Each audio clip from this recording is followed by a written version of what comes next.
Why is it that deficit reduction is a big emergency, justifying making cuts in Social Security benefits but not closing some loopholes? How does that promote growth? Now is our best chance for bipartisan, comprehensive tax reform that encourages job creation and helps bring down the deficit.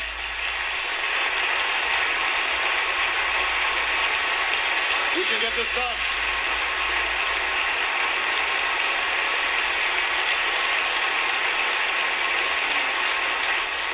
The American people deserve a tax code that helps small businesses spend less time filling out complicated forms and more time expanding hiring. A tax code that ensures billionaires with high-powered accountants can't work the system and pay a lower rate than their hard-working secretaries.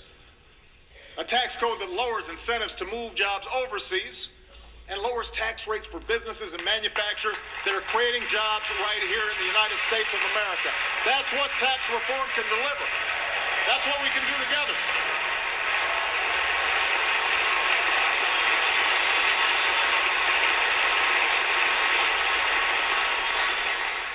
I realize that tax reform and entitlement reform will not be easy. The politics will be hard for both sides. None of us will get 100% of what we want. But the alternative will cost us jobs, hurt our economy, visit hardship on millions of hard-working Americans. So let's set party interests aside and work to pass a budget that replaces reckless cuts with smart savings and wise investments in our future. And let's do it without the brinksmanship that stresses consumers and scares off investors. The greatest nation on earth cannot keep conducting its business by drifting from one manufactured crisis to the next. We can't do it.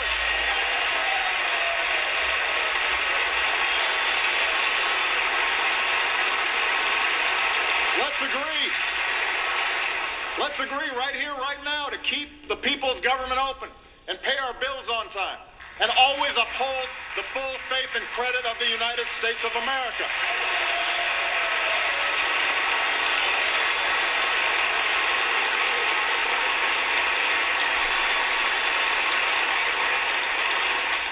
The American people have worked too hard for too long, rebuilding from one crisis to see their elected officials cause another. Now, most of us agree that a plan to reduce the deficit must be part of our agenda. But let's be clear. Deficit reduction alone is not an economic plan.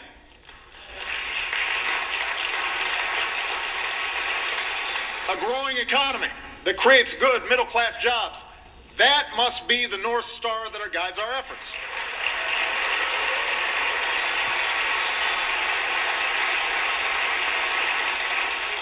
Every day, we should ask ourselves three questions as a nation.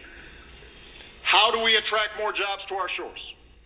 How do we equip our people with the skills they need to get those jobs? And how do we make sure that hard work leads to a decent living? Now, a year and a half ago, I put forward an American Jobs Act that independent economists said would create more than 1 million new jobs. And I thank the last Congress for passing some of that agenda. I urge this Congress to pass the rest. But tonight I'll lay out additional proposals that are fully paid for and fully consistent with the budget framework both parties agreed to just 18 months ago. Let me repeat. Nothing I'm proposing tonight should increase our deficit by a single dime. It is not a bigger government we need, but a smarter government that sets priorities and invests in broad-based growth. That's what we should be looking for.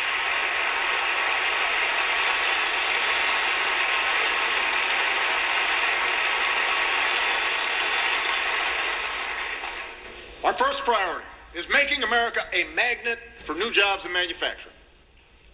After shedding jobs for more than 10 years, our manufacturers have added about 500,000 jobs over the past 3. Caterpillar is bringing jobs back from Japan. Ford is bringing jobs back from Mexico. And this year, Apple will start making Macs in America again.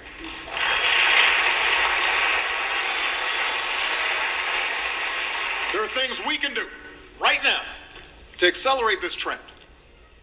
Last year, we created our first Manufacturing Innovation Institute in Youngstown, Ohio.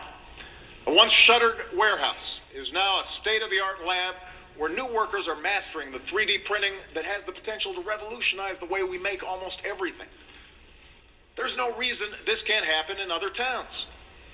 So tonight, I'm announcing the launch of 3 more of these manufacturing hubs, where businesses will partner with the Department of Defense and Energy to turn regions left behind by globalization into global centers of high-tech jobs. And I ask this Congress to help create a network of 15 of these hubs and guarantee that the next revolution in manufacturing is made right here in America. We can get that done.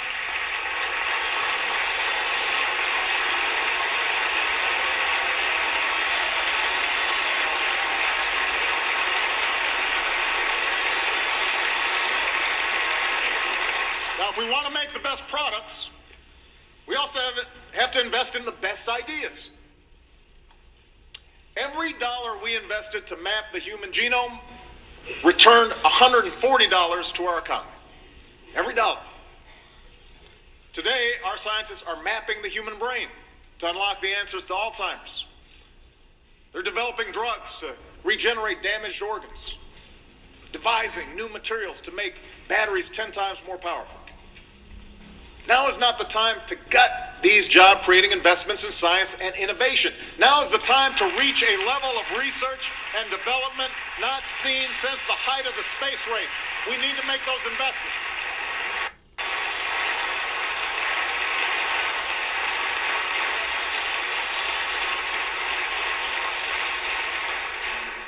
Today, no area holds more promise than our investments in American energy.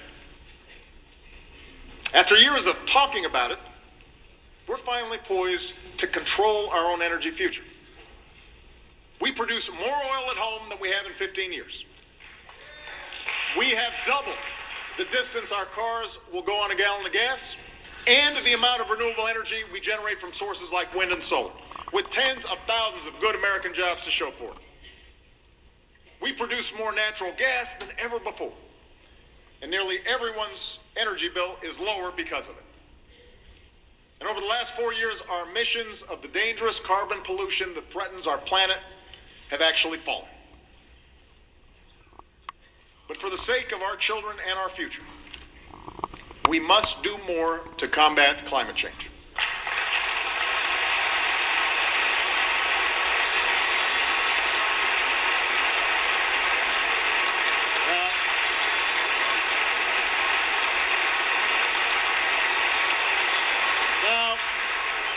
It's true that no single event makes a trend. But the fact is, the 12 hottest years on record have all come in the last 15.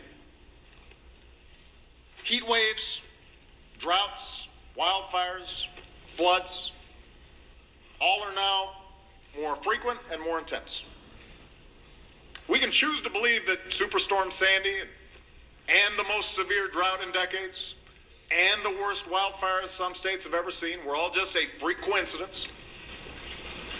Or we can choose to believe in the overwhelming judgment of science and act before it's too late.